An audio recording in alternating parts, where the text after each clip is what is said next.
윤석열 대통령 당선인은 오늘 경제 행보의 젠걸음을 이어가고 있습니다.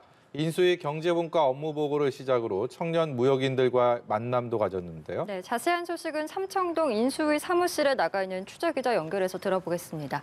서영석 기자.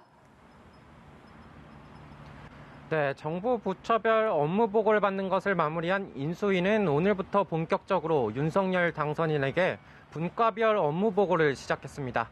첫 테이프를 끄는 건 경제분과였습니다. 윤 당선인은 평소 부모 세대의 부와 지위가 되물림돼 양극화가 심해지는 것을 해소해야 한다고 강조해왔습니다. 이를 위해 주목한 것이 경제의 비약적인 성장, 일명 퀀텀 점프인데요. 산업구조 고도화와 첨단 과학기술 확보가 필수적인 만큼 윤 당선인은 인수위 경제분과와 과학기술교육분과 사이에 소통과 협력을 주문했습니다.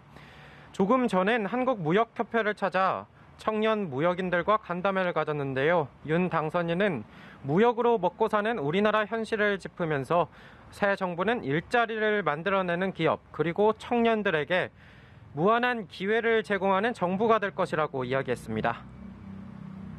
예, 새 정부 구성에도 속도가 나고 있죠. 첫 총리 인선 작업도 마무리 단계라고요.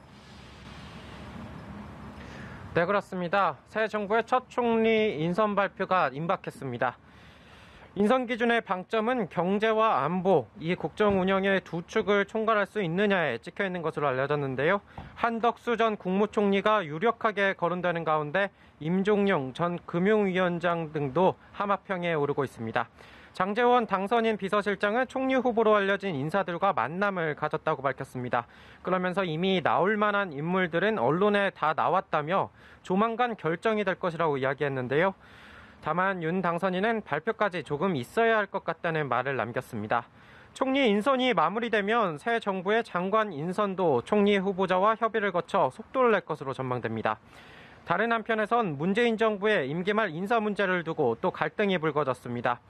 이번엔 대우조선해양으로 불똥이 튀었는데요. 인수위 측은 박두선 신임 대표에 대해 모렴치한 알박기 인사라고 규정하며 각을 세웠습니다. 박 신임 대표는 문재인 대통령의 동생과 대학 동창으로 알려졌는데요. 인수위는 이번 사안에 대해 감사원에 조사를 요청하겠다고 밝혔습니다. 이에 대해 청와대는 대우조선해양의 사장 자리에 인수위가 눈독 들이고 있다는 사실에 놀랍다고 정면 반박했습니다.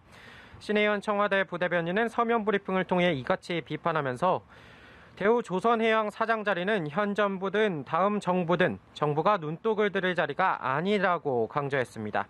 이처럼 친구 권력 간 또다시 충돌 조짐이 일고 있어 곧 실무 협의가 시작될 것이라던 청와대 집무실 이전 관련 논의에도 영향을 줄 수 있다는 관측이 나옵니다. 지금까지 삼청동 인수위 사무실 앞에서 전해드렸습니다.